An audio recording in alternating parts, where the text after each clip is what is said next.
Hey, Arman. Hi, what's up? Hey, man. Finally. Good to meet you. Yes, good to meet you as well. Oh, man. Been a while, huh? It's been a while, yes, like I don't know, a few years. Um, I think it was like on LinkedIn and yeah, we just got off like talking about random stuff and it was just like, Yeah, I remember. but that's awesome. I mean, really glad to meet you. And so Delhi and then New York and Yeah, US, that basically. Oh, that's it. wow.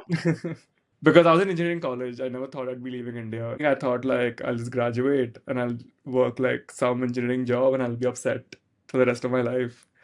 And then the curve happened because my friend got in and we used to compete in like these inter-school competitions for design when we were younger. So I was like, okay, wait, if he got in, I have a shot, you know. Then my parents finally came around. They supported me a lot. So yeah, it just happened like that. So did you ever think about like design like formally a little bit? When did that switch flip for you? I think I got really curious about it when I was really young. So I would say like when I was 16 or 15. And there was this one blog was run by this Brazilian guy called Abduzido. And the first I term know, and I know, yeah, but so like that yeah. I learned a lot of Photoshop from that website. So and then they used it on graphic design and I was like, oh wait, so this is what it's called. So I had no idea what it was. I was just doing it, you know. And then I realized, oh, like you can actually study it. Oh, and there are all these like masters who've done this for like a few decades. So I would say the switch flipped in terms of wanting to explore it when I was like a teenager, but to make it an actual like decision was probably when I was like 21 because I started school again when I was 22. All right. I think one of the more interesting ones comes from Garma, which Hmm. and she said, "How do you know when something you're working on is done versus when you're just tired of tweaking it?" Interesting. So there's like a saying, right? It goes like all art is abandoned in some respect, you know. Mm, yeah. And I think I agree with that because I think there are two dimensions to this answer. Then one I would answer it in a like in a professional dimension, and one would be like a personal dimension where you're probably not working under a deadline or some kind of structure, rigid. So in the professional setting, I think it just depends on when it's due. So that determines when it's done. So when in that case, I feel like it's more important to like have that attitude of just being okay with like making it, shipping it, and whatever it is, it's fine. Because I think the value lies in like getting to the finish line rather than making something perfect. Yeah. So that's when I think like you can sort of figure out when it's sort of done. However, in the personal scenario, it depends. Like, because if you never finish anything or you're not happy with it, then you'll probably not want to continue in that path. I think somewhat I've also faced that recently. So to remind myself that it's okay to like, you make it, I don't know, reach 80%, see if you want to go maybe 10% more. I think the 10% takes the longer time. And then I can just leave it. I'm okay. I think I've developed that muscle of like letting it go because you have to at some point. I don't think it's ever fully done. But I think it's important to like not create that cycle for yourself where you keep trying to perfect it and you try to keep reaching some impossible ideal and you never get there. So just do enough where you're happy to come back to it or start something else because you know you'll finish it. Finishing things like increases your practice because make something, you finish it, you're happy, you can move on to the next thing and also incorporate what you learned there and then learn something new in the next one. So like it's important to like keep that loop going. I think it's Yeah. dangerous when that loop closes and you're not excited about trying out new things because now you're not finishing or now you feel like you'll never get done. So Yeah. it's very counterintuitive in that respect. I think like life just has so many paradoxes, there's nothing straight. Very few Yeah. things are. Yeah. Uh, that's great. I think that makes a lot of sense. So, um, ooh, Yes. this one's good. From TG, Hmm. which takes longer, coming up with the idea or convincing yourself that it's actually a good idea? Wow. Good question. Well, it is. um, like so something that like my one of my professors at School of Visual Arts taught me. His name is Ben Denzer. Great. like illustrator and designer. I think the trick was like just go off the internet, get a notebook, and just sketch out ideas for like max 25 minutes, and just pen and paper. So I think when you're in the internet, it's just very easy to like get distracted, or it's like, oh, I see something that I like. It's easy to copy that, or just be like, let's do it because I have a deadline. So I try to do that, but some days I can just be a complete blank. Like nothing comes to me.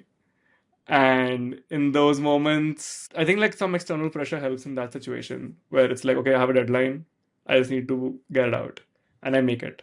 So, and sometimes those solutions actually turn out to be really good because, like, in that moment, your decision making becomes super sharp. But frankly, I don't know if I can be a good judge of my ideas are good or not. I think like I stopped assuming that I know if something's a good idea because I don't. I mean, obviously, there are certain cases where you can figure out what's better than something else in that moment. But if an idea is objectively good in all respects, I can't tell that. Yeah. You mentioned the word popular, and I think those are the two extremes you set up, right? It's bad, it's popular. So, how important is popular ideas being popular to you? Um, I mean, personally, I'm okay if it's popular or not popular. But I think the true test of popularity is, at least as far as advertising and design goes, if that thing sticks around for longer than 2, 3 years, in this attention economy, I think that's way more valuable. So that might not necessarily map to like being very popular, but Yeah. popular in the moment helps, I guess, like if you're to like some level of hireability or recall value, I would say. And as unfortunate as that is.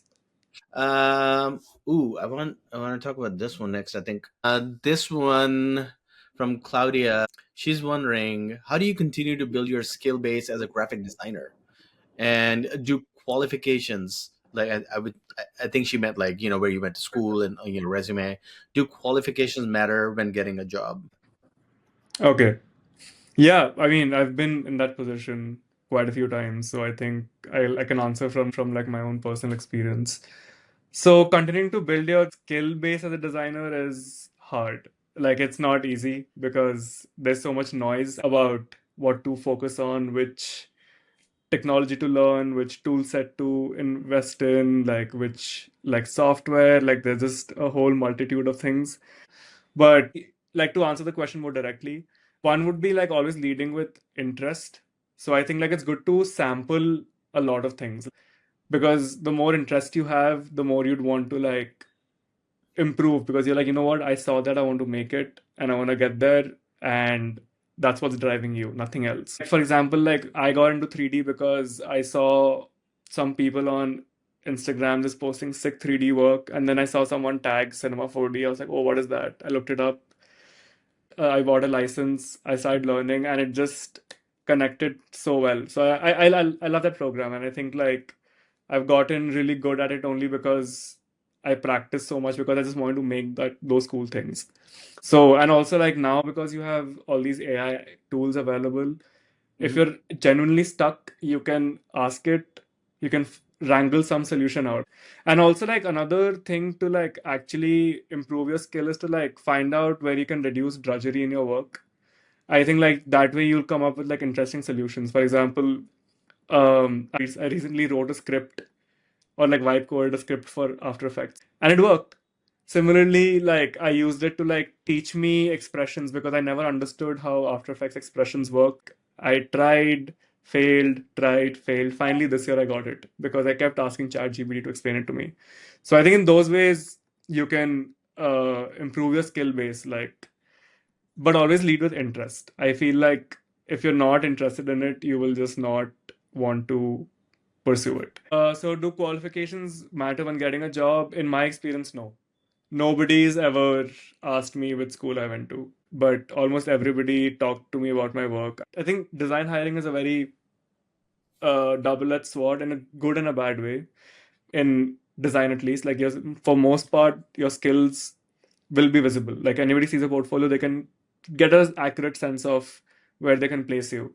But at the same time, because it's so visual and people make snap judgments, the qualifications that do end up mattering beyond a certain level is like, oh, have you worked at campaigns of a certain scale, or did you work with like a big brand? Or sometimes they get really narrow. It's like, oh, have you only worked with like sportwear brands or hiking shoes and stuff? I mean, it's pretty vague. Yeah. So because like on one hand, if your work's really good, people will actually forego so many assumptions about you. Like in certain environments and industries, like race is a thing. It's like you get through the door sooner if you belong to a certain class, for example, or a certain race. Like, I mean, subconsciously. But I think like with design, if you have good raw skills and talent, people will just forget all of that. They'd be more keen to work with you because they're like, you know what, you can make something cool. That's all we care about. That way, it's Yeah. very it's meritocratic, but mixed with a lot of luck. Yeah. But I feel like if you genuinely focus on making your skills top tier, friends will find you from all over the world. I 100% agree with that. And I think the leading with curiosity without overthinking it, are you like, oh, how was this done? I wish I could do this.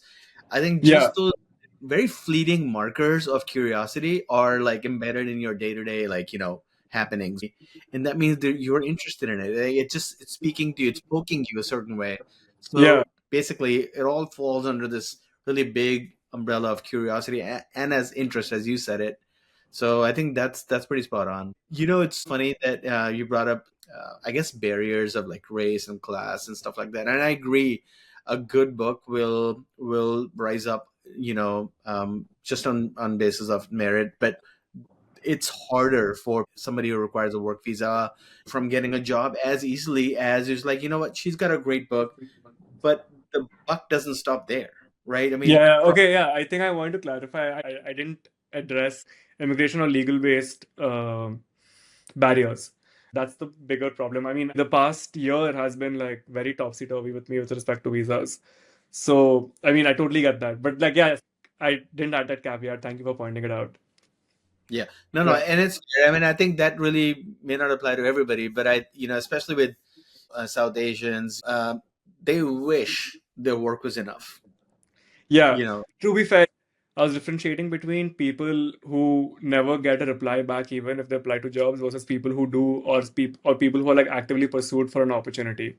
So I feel like in that scenario, because if your book is good, sure. you jump through that barrier. After that, it depends on your individual circumstances, obviously. I meet with a lot of designers, and they have some really interesting work, but they don't know how to network, or they don't know how Mm. to put themselves out there. And if you're an immigrant, then something else needs to happen. And I feel like there's so many different levers. But I agree with you. It doesn't matter where you go to school. Like, your pedigree doesn't come from like a slick resume or like a Yeah, school. like I think like one more factor that I noticed in my years in New York is like a lot of it is very dependent on what comes your way through luck or through like some kind of serendipity. Because, for example, I got laid off last year, but touch wood, the same day somebody else gave me a job only because I'd worked with him, and in that moment, like a job Yep. opening work opened up. So like it's like that's pure luck. So, but then like those kind of situations happen and it doesn't come by in all times. At the same time, like there were moments where I had fear or wait, like if I don't get a job, I have to leave the country and all of that. Coming back to like the superficiality of hiring, I feel like the superficiality also goes down to like if you fit someone's idea of what a good designer is. Oftentimes that's also an invisible barrier. For example, like if somebody can't imagine how you can be part of their team or organization, so you lose the Hmm. job or you lose that opportunity. But that's only because somebody else couldn't imagine you in that. That's it. That was the only differentiator. And I know this because I've heard that decision making happen in front of me. And I was like, that is so unfair in some respect.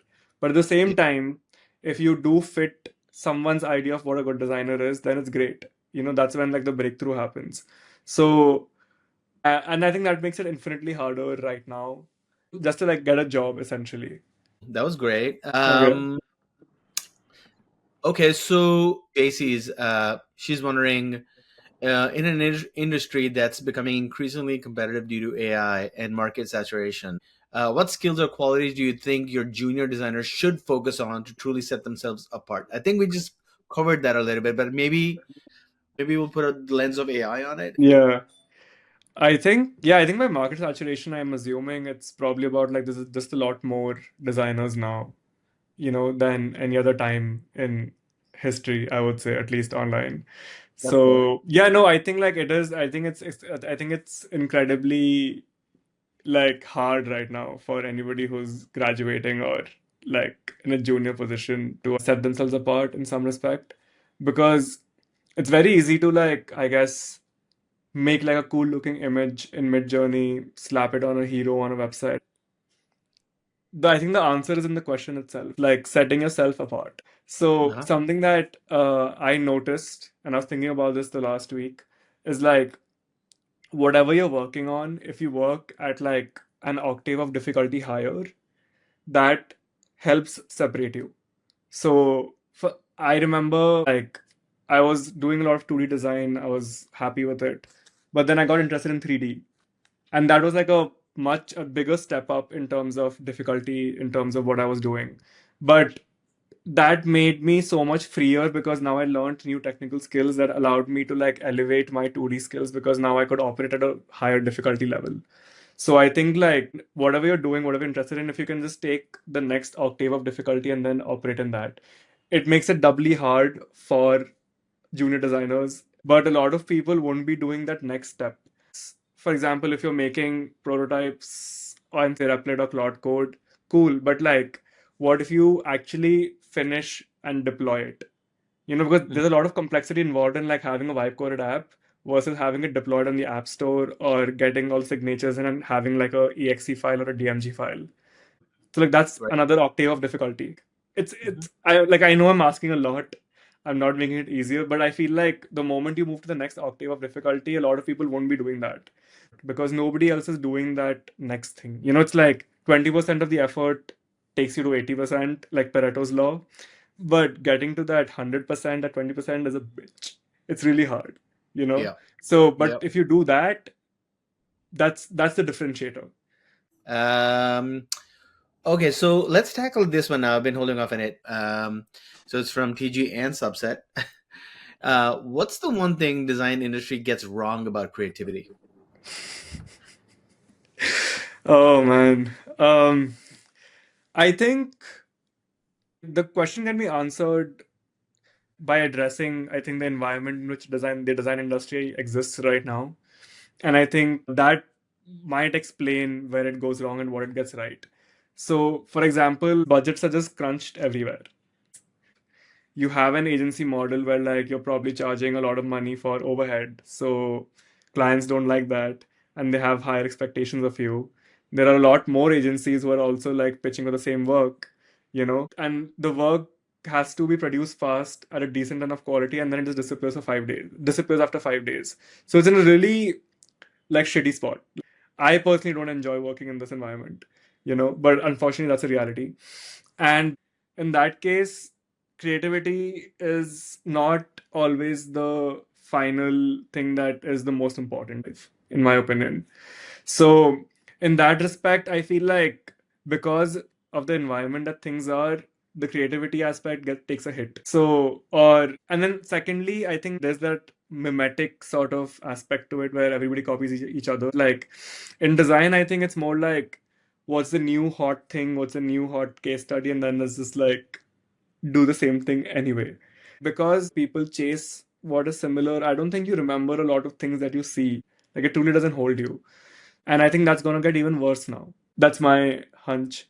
Also, I think another aspect of creativity, what you get wrong is like with this, there's no time to ideate or do shit on the pen and paper because like with Hmm. Slack, with meetings, with emails, with what's hot in Arena, what's happening on Instagram, what's the new case study that this design agency posted, or this cool motion graphic that I saw, I want to replicate, and then you just forget about it 2 minutes later. So, Yeah. this environment which we live in is weird. So, I think like that probably also hampers that creativity aspect. So, yeah, I think like a lack of real world touch points also hinders creativity. One more aspect I that I think it gets wrong about creativity is there's reluctance to try out something new if it hasn't been vetted before. I mean, like if it's not on a mood board or if it hasn't been done before. I mean, we've been doing references for a while, but I think the situation becomes more acute now because like no idea gets sold without some sort of like arbitrary representation of what something else has been Yeah, done. yeah, like something Yeah, in so that kills your creativity because now you're just like, you know what? Okay, that has been done, so it's like no, we can do it. That's I Mhm. think like again a symptom of well the crunched environment we live in. So yeah, you mentioned the sort of the idea of turning off screens. I know I think Nikita Yeah, asked a question about how much of your work actually happens with pen and paper. Is there something you'd like to add to that? I mean I'm guilty of it. I haven't done that in a while, but like I know for sure like the most interesting visuals I've come up with usually have some physical component to it. I think that's because if I draw or if I paint or if I cut paper or if I paste something, there are all these like little imperfections as they call it that are very organic that just exist, and that'll be like really hard for the computer to reliably produce each time. So there are some things that give that injected soul come from working with your hand. But like if you genuinely truly want creative solutions, the pen and paper is like the first place that you can find it, like the easiest place that you can find. My favorite question, actually, if your design style was a sandwich, what would be in it?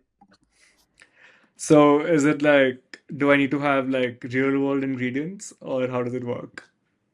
It's your sandwich. You can make it however you want. Okay, my sandwich, my design sandwich would be, I would say, like a healthy dose of Indian aesthetics, whether that's like architecture, textiles. And by Indian, I meant like the subcontinent, you know.